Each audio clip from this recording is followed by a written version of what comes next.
I couldn't. I love the night. That's the only time I feel really alive. That's what David wanted. Blood, I was to find, was a necessity as well. A vampire in love with a slayer. It's rather poetic. I am the monster the breathing men would kill. I am Dracula. Good morning, my fellow vampire lovers. That's right, I said morning. You know why? Because this is a bonus episode. And I'm going to be completely transparent with you. I sat down last night with Jack and Shayne Townson and had an amazing conversation with them. And then I was going to stay up. I was going to get this thing done because I know that you guys are waiting on it and you really want to see it. But I started editing it for time and, you know, cut out anything that was just for us to talk about. And then, listen, I got tired. Okay, I got tired. Listen, boils and ghouls, theydies and gentle thems. How many times have I told you, self-care, take care of yourself, put things down, walk away, it's okay. Who is going to do all this stuff if you put yourself into a medical crisis? So I recognized that I really needed to go to sleep. And I think it was because, I worked, and then my adrenaline was so high for this conversation that when it was over and it went well, all that adrenaline was gone and I was exhausted. But I got up early, the sun's not even up yet, because I wanted to jump in the shower. Look, I don't even have makeup on because I know you're waiting for this and I want to get it out to you and I want to support them and do as much as I can as quickly as possible. So I'm getting this out for you. So a little different opener than you're used to. I'm not going to talk about my stuff. I want to talk about their stuff. So there's going to be links to their social media, their Kickstarter, are all in the video description. I truly mean it when I say go support this project. Anybody who listened to the Stavros interview knows that the vampire community sometimes isn't so supportive, and there's a lot of people outside the community that sometimes just want to see us fall. So I really think that we should be supporting each other. We should be supporting creators and creation and creativity. And how many times have you heard me say on this podcast, I want to see something new and different. I want to see a twist on the old lore, and that's what I'm going to let them tell you all about it. So I'm just going to go ahead and get into the interview, which is all you guys came for anyways. And I don't blame you. They're amazing, amazing souls. So I don't blame you all for loving them. So go check it out, and I will see you on Sunday. And now I have to go open the door because Juliet is crying. Bye. Thank you for coming on tonight. I know you're so busy. Thank you for talking to me. For anybody who somehow does not know who you guys are, do you just want to introduce yourselves? Of course. Hi, how are you doing? I am Jack Townsend of the Vampire Jack Townsend on TikTok, on Instagram, and on social medias. I am the author of Blood and Roses, Death and Lilies, but the Vampire Jack Townsend fame has its price novel. I am a musician, model, actor, and all the things. All the things. But now the creator of Across the Veil with my incredible partner and co-director, incredible Shayne Townson. Yes. Hi, I am Shayne Townson. I am the best-selling novelist of Light and Darkness, the Light and Darkness series. I've been a filmmaker for the last 15 years. I went to school for theater, and now I just am kind of a professional storyteller in all of the ways, and work alongside Jack to bring the world of Draconia to life, bring the world of the Vampire Jack Townsend to life, as well as to keep my series going of Light and Darkness and to merge universes into one big universe, which is what we're in the process of doing. So that's who we are. That is amazing. And thank you guys so much for coming on here tonight.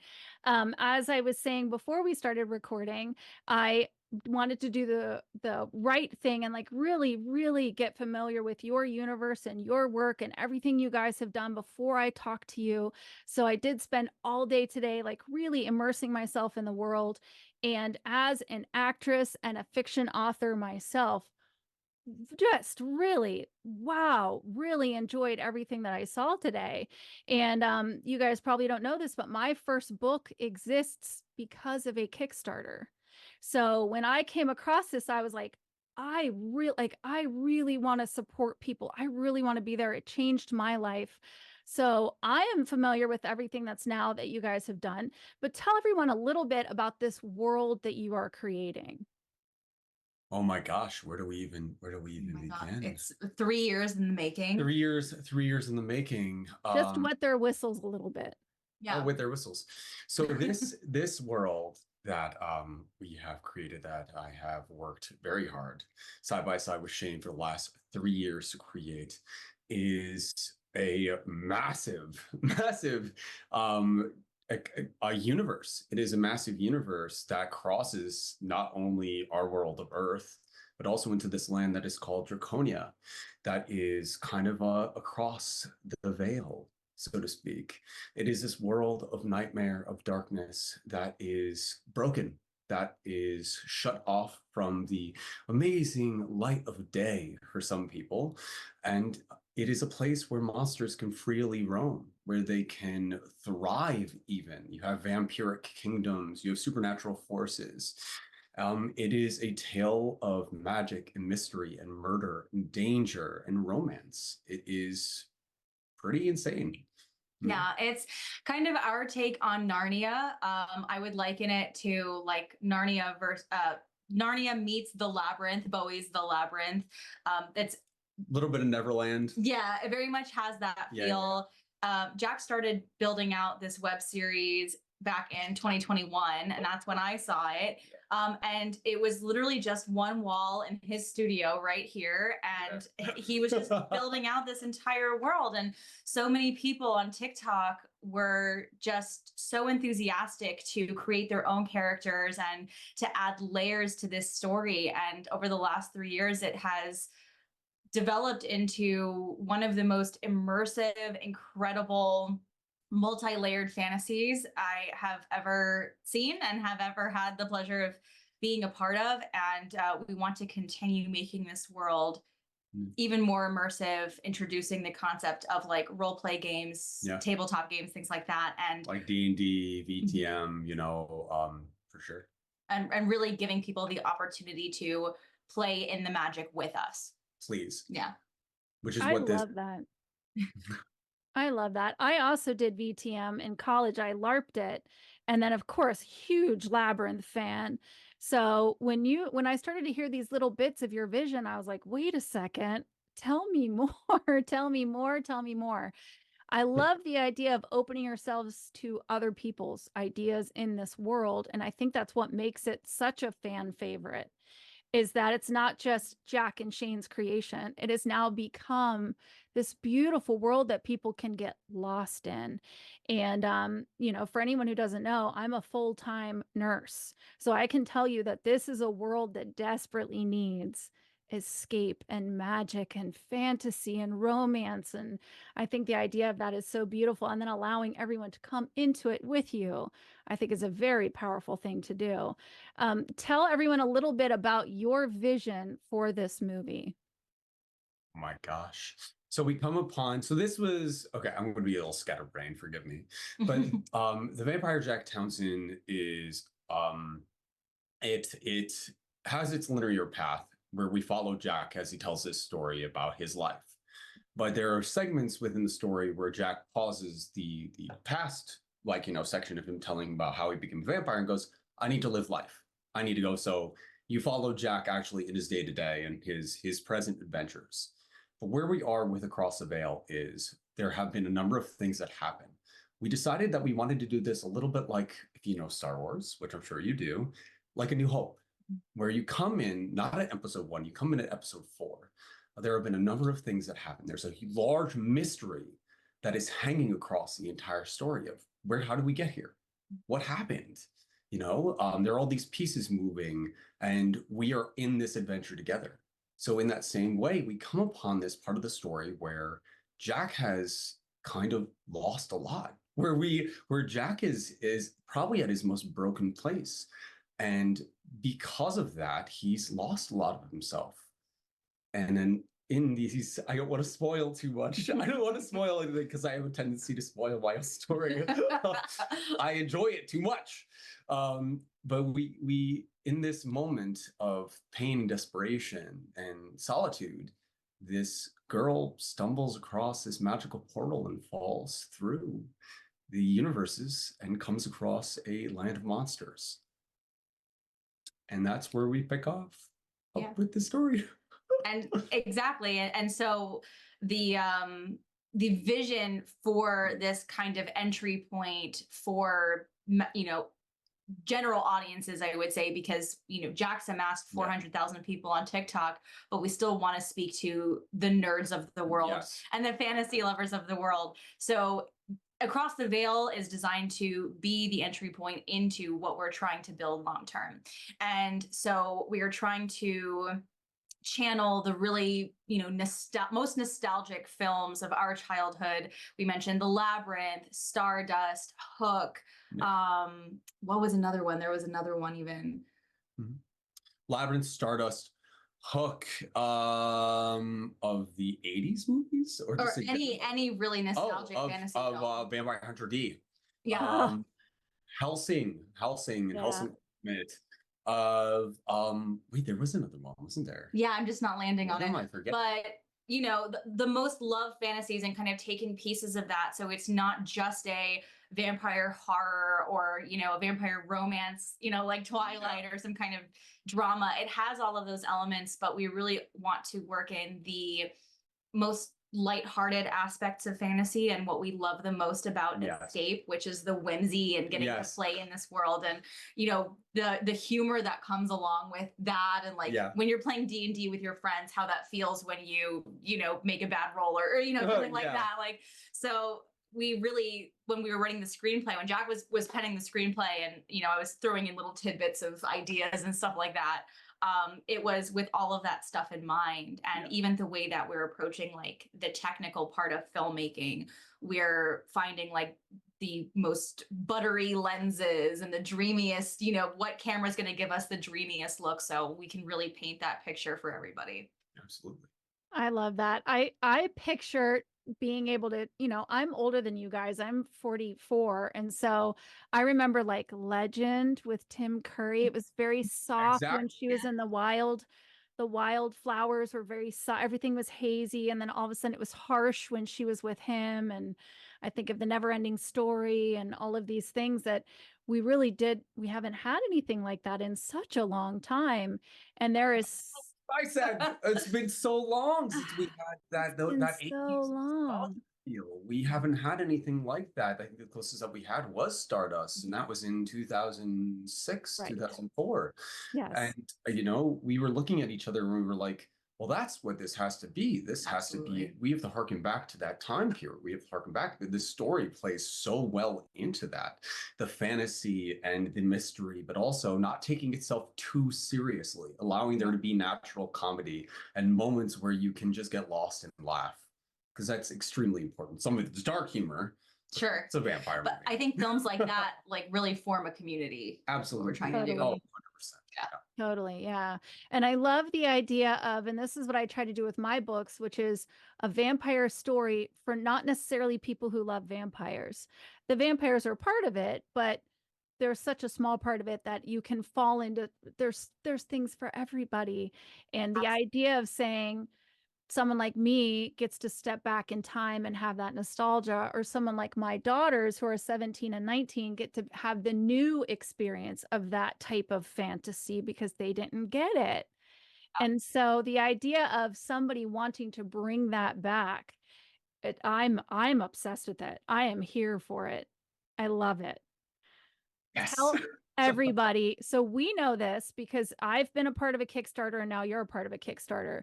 People see funded and they're like, oh, well, job is done. I don't need to do anything else. But they still have time to come help you make this everything you want it to be.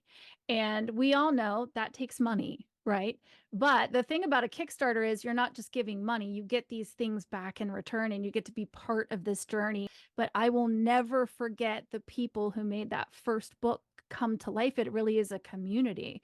So tell people, if they go to your Kickstarter right now and they are a part of all of this, what extra things are going to come out of this because of continuing to fund the Kickstarter? Absolutely. I was personally super reluctant to do Kickstarter right now in the state of the world and the way that it is, like because of like, oh, money is obviously better, or I shouldn't say better, but I was wrestling with like the concept of like, giving money to causes that are more like world issues right now, but one of our, speaking of community, one of our people came along and they were like, well, what you're doing is you're providing magic and relief and escapism for, like you said, people who really need it. And that's really important. And there are people who are a part of what you're doing that want to be a part of it even more. And that's what I was going to say too. Yeah. It allows them to help out in a bigger way. You have these people who have followed this journey that have helped actually create this story, through the web series. One of my main goals in the beginning of this was to allow others to have a voice and to be able to shape this tale and to make something bigger together. And, I have my hesitations as well. And then that same thing, like, we want to help. Let us help. Let us be a part of this in a much bigger way. We're like, that makes so much sense. Makes me feel better about doing this. Yeah, exactly. But yeah, so we went in, we were like, okay, we're going to do a really contained script, really character centric. And we're going to raise $12,000 to shoot this little tiny indie feature, no big deal. We ended up raising $12,000 in, I think, 2 days. Yeah. And which was insane. And so now a month has passed and we've reached $40,000. And like you said, it's not just about being funded, it's about going the distance and giving us the potential to really see this through in the way that, it should be experienced by everybody who really wants to see this. And so $40,000, we've listed out stretch goals on our Kickstarter. One of them, allowed for extended scenes and to really flesh out the screenplay and make it everything we've ever wanted it to be, with special effects and puppets and, all of this stuff. And so now $40,000 lets us create a behind the scenes making of version of the movie. So now we're joking that we're making 2 movies now that we've hit 40,000. So there will be a documentary making of, and there will also be the feature film, which is incredible. But we've got stretch goals all the way up to 100,000, which 100,000 would allow us to start planning out the next movie. Because the thing about Across the Veil and the Vampire Jack Townsend and Draconia and all of the things that we're doing is that we are really playing the long game with this. We are really hoping for a lot of longevity with this. And we are designing it to be like a vampire Star Wars, if you will, where, you have this trilogy and this is what's happening right now. But we've got the novel, Fame Has Its Price, where it's set in New York, and that's a whole prequel series. And then you've got, spin-offs and sequel series. And so we are adapting all of this into a massively immersive online world. I'm in the process right now of developing a website that is like a headquarters, a main hub that acts as both a wiki and a community. So you can go, and if you have questions about what beasts exist in Draconia, or what, kind of character bio belongs to this person, or what backstory this person has, or whatever, almost akin to like the Wizarding World website, you're going to have all of that information. But then you're also going to have the opportunity to take quizzes that kind of sort you into different kingdoms and to build your own character. There's a lot. There's a lot. So that way it sets you up to be totally immersed, be a part of this and all of this stuff. And so there's just so much work to be done. There's a lot to do, and there's a lot of magic to disseminate. So the more money we raise, the easier it is for us to go forth and continue to do all of that stuff, and to work with a higher caliber of creators and actors Today we just announced Tank Tolman, who has, 2 million followers on TikTok, which is insane. And we're flying him in from Canada. Woo. And we're talking to other creators that have, followings that are very far reaching, and they're beloved creators of many people. And so we're really trying to, position ourselves in a way that everyone's going to get everything out of this that they really want. And, reaching all of those stretch goals is the way that we do that. So, yeah. I think a lot of people shy away from talking about money. And this is something that I try and like normalize with people who come up to me and say, well, I want to write a book, or I want to have a podcast, or I want to have, I want to do this. And the thing is like, it does take time and money, and we have to remember all of that stuff. So when people are afraid to say, hey, this is going to take money, that's the reality, right? And so I don't think any creator exists all by themselves. I think all of us have like this amazing village around us and group around us and support around us. And what a beautiful way for you guys to create that village and bring them all together and let them all be a part of that, while also doing what you need to do, which is raising money, because you do want it to be a certain caliber, and you do want to do it justice, and you do want to put out quality, and that takes money. So tell everybody they can go to the Kickstarter. Well, where else can they find you guys? I've been following you on Instagram, so they can see all the behind the scenes stuff. Where else should they be going? You should be going to Across the Veil on Instagram, the Vampire Jack Townsend and Shayne Townson on TikTok. They can go to our YouTube on the Vampire Jack Townsend, which eventually we should do it Across the Veil YouTube as well. Yeah, or something. Or but something. As we're it should be. definitely With all your free time, right? With all your extra free time.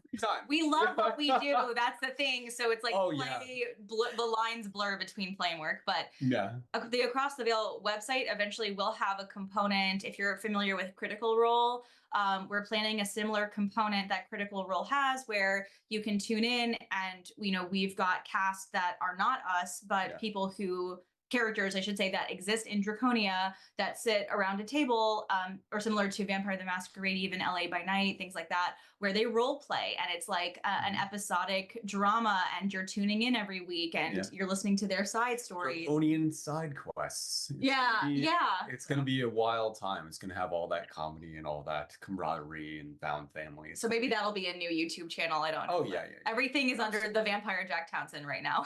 Yeah. That is amazing. How does it feel to do you ever step back and say, I created a universe?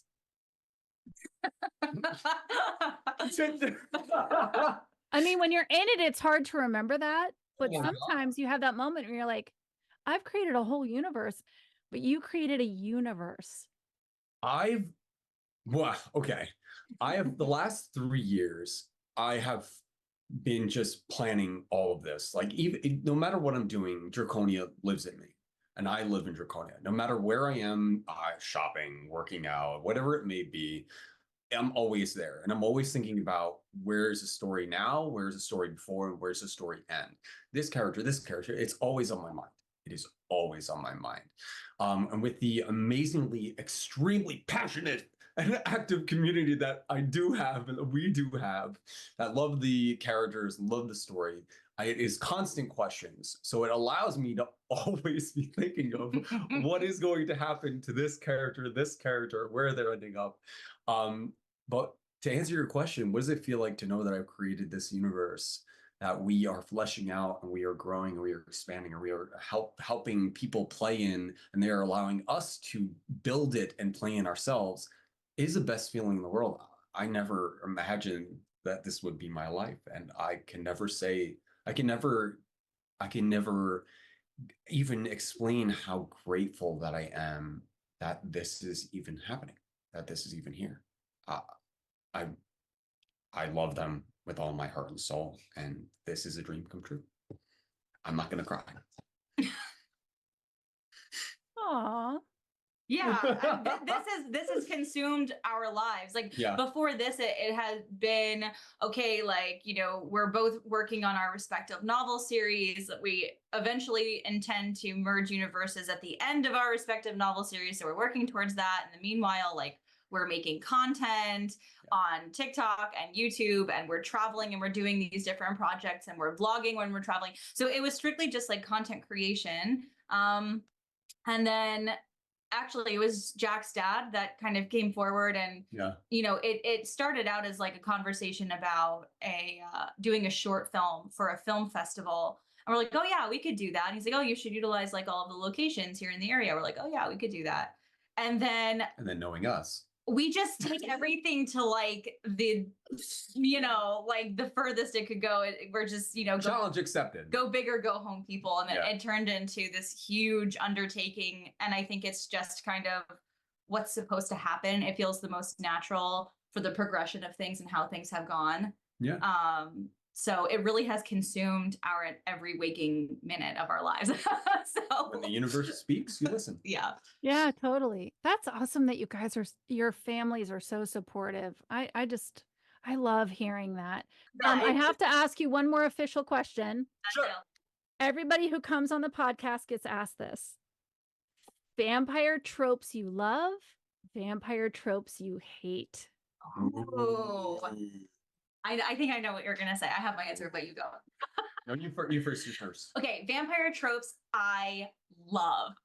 This is so obvious and so on the nose, but I love a brooding, Byronic hero, vampire boyfriend, girlfriend, whatever, who is like, I don't want to hurt you. That's mine. Yeah. Well, we're the same. We're the same. But like, yeah. Same. I'm jumping in. I agree with you. Because that's I love that too, where it's like the predator or prey. Yes. Ironically, I'm gonna use the lion fell in love with the lamb. Yeah, like that's the best shit. It's like it's so funny. Angstiest. I agree, because it's just like, oh, will they, won't they, with a murderous twist. Yeah. Oh, what about the trope you don't like? I don't know if I don't like, if there's one I don't. Oh, I know which one. I know what you're gonna say. It's the same as you. Which one? I don't like when like it's a Mary Sue situation and somebody's like, I'm a half vampire. Oh. Or I don't like characters that were born vampires, because it's a curse. It's not like, I don't really like that. I like that you are transformed into a vampire. Now you have to adjust. You have to learn how to become a vampire. That's like an adjustment. It changes your life, changes your worldview. Yeah. Born vampires, like, I'm okay with, depending. Okay. Like, it depends. Yeah. It depends on the situation. Hybrids. No, I don't like hybrids. I'm so loud about it. I don't know what it is. It just irks me. Like, it depends. Like, if it's like there can be like certain situations, but like werewolf vampire hybrids, like sometimes I get a little confused about that, because I'm like, wait, for me, I'm gonna go off. I'm so sorry. No, please. This is what this podcast is all about.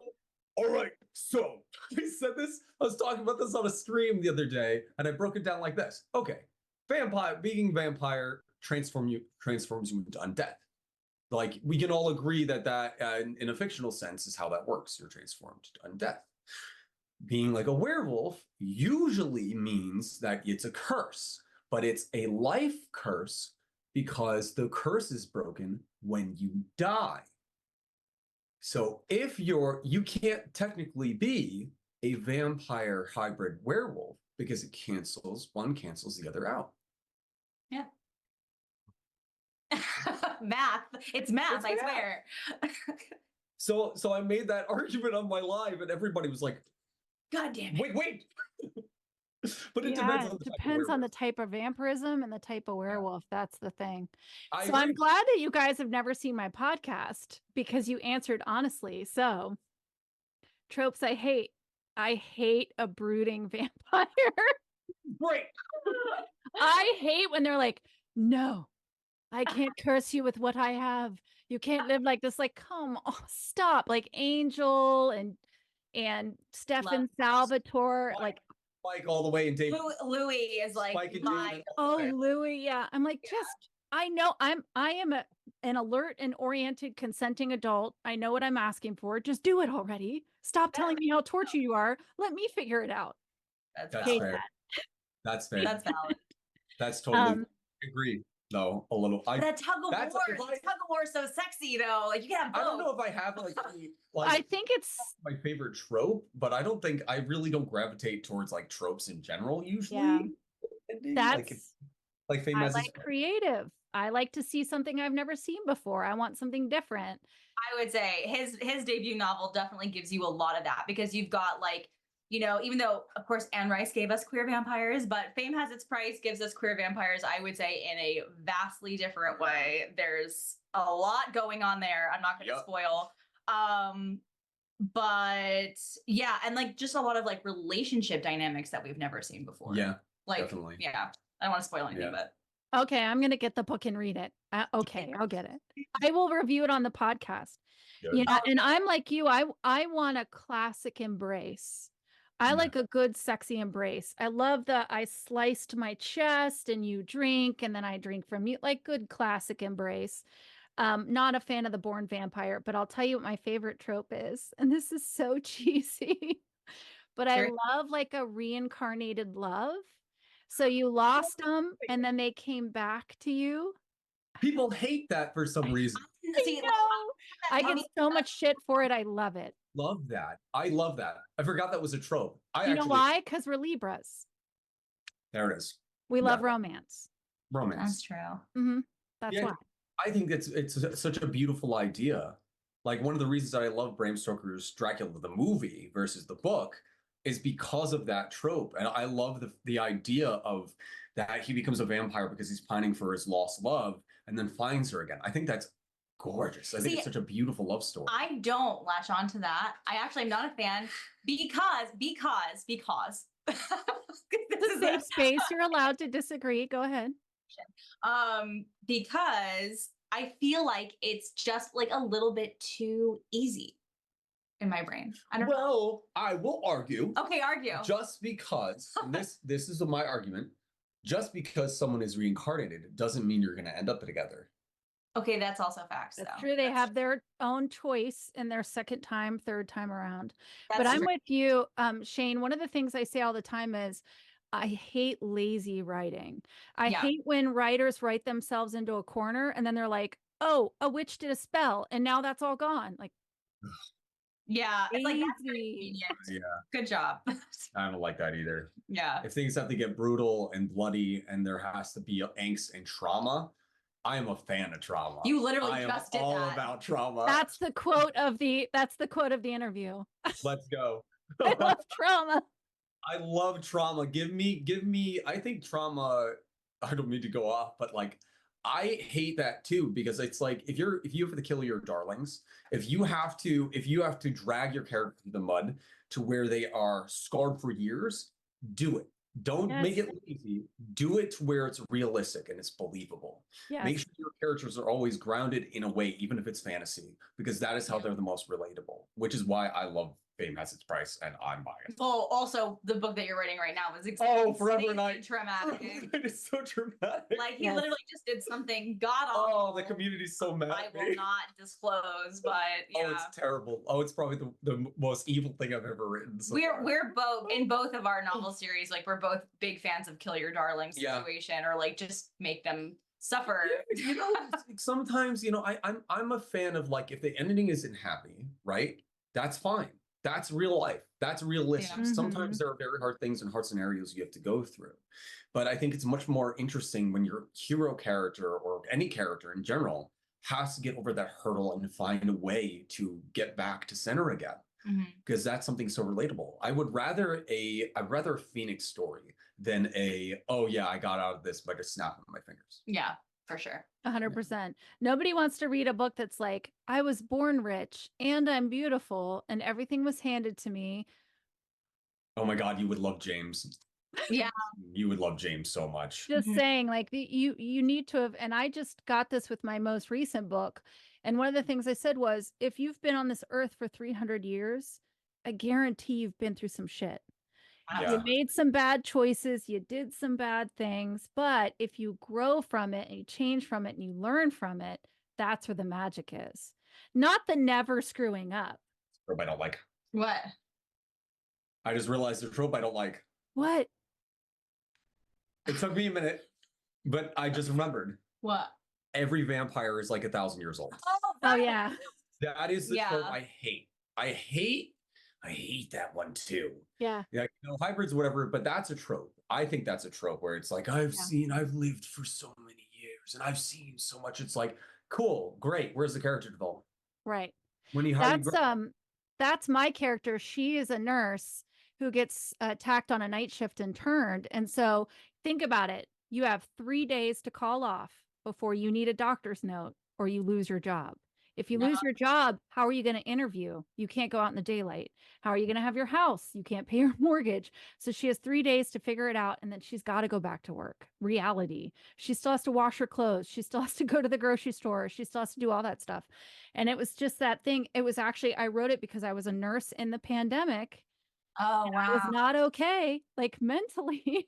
Yeah. And that's what I channeled. I like my first book, if you read it, is 1,000%. It's therapy. It's my own therapy. But it is that thing of like, we all have to get over our shit and we all have to figure it out. And we all have to understand, like, why did that relationship not work out? What part did I play in that? How can I change? How do I figure that? And the thing that's so powerful about people is shit happens to you. You can cry in the shower for 15, 20 minutes, but then you have to stand up and you have to figure it out. You don't get to fall apart. And that's that thing. Like, nobody wants to see somebody who was born with a silver spoon in their mouth and everything went great. And like you said, great, the vampire's 1,000 years old. They're a billionaire. What if you just got turned last night and you have to go to work tomorrow? Exactly. I need to read your books. Yeah. How about I will send them to you? Let's go. That would be Let's do it. amazing. As soon as we get off of here, send me your address. I'm going to send you all 4 of my books autographed. And then next summer, when I move into New Orleans and I have my housewarming party, you're going to come stay in my guest bedroom. And we are going to, what do you call it? Paint the town? Yes. Yeah. Paint the town red. Libras. We'll do it for our birthdays. That sounds awesome. Let's do it. 100%. I love it. Yeah. I'm so glad we connected, even though I definitely made it happen with my own magic, but I'm glad it happened. It was clearly supposed to happen. So. It was meant to be. Yeah. Definitely. You guys are busy. I'm going to let you go. Thank you so much for coming on. Thank you so much. Jinx. Working so hard. We really appreciate literally everything. Thank you so much for having us on. you. It's been a delight. You are an amazing, amazing host. Thank you. We can't wait to read your. I'm going to send them. Send me your address and I'm going to send them. And then as soon as I move, I'm going to send you my New Orleans address. Yeah. All right. I love it. I love it. You guys are amazing. Thank you so much. You have a lovely night. You too. You too. Thank you. Bye.